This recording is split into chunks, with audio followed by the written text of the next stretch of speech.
Çeteyên Daişê ji sê aliyan ve bi tank û topan êrişî aliyê Rojava û Başûr û Rûşhilatê herêma Kobanê dikin û gundê herêmê topbaran dikin. Her wiha hêjayî gotinê ku welatiyê gundê Aşmeyê girêdayî Riha Sinûr derbas kirin û li dijî çeteyên Daişê alîkarî dan şervanê YPG.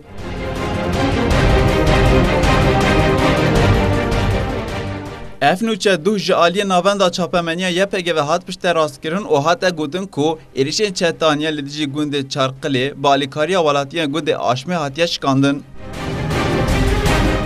Berdevkê fermî yekînên parastina gel, Rêdûr Xelîl têkildarî şer û pevçûnên li herêma Kobanê diyar kir ku kumên çeteyên Daişê di êrişan de cekên kîmyayî bikar anîn û banga hestiyarê li rêxistinên mafê mirovên nafnetewî kir. Xelîl got, ev demeke kantona Kobanê rastî êrişên hovaneyên rêxistina terorîst Daişê tê. Di van êrişan de çeteyên Daişê hemû cûre çekên giran ku di nav de fûzeyên germahiyên Amerîkî jî hene bikar anîne.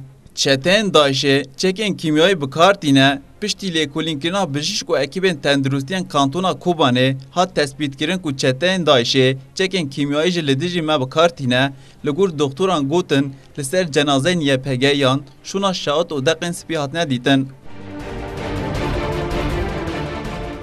Xelîl di dawiya daxuyaniya xwe de bang li hemû dezgehên çapemenî û ragihandinên herêmê û nafnetewî jî kir û xwest çapemenî rewşa şerê Kobanê û hûvîtiya çetan ji ragiştiya cîhanê re ragihîne.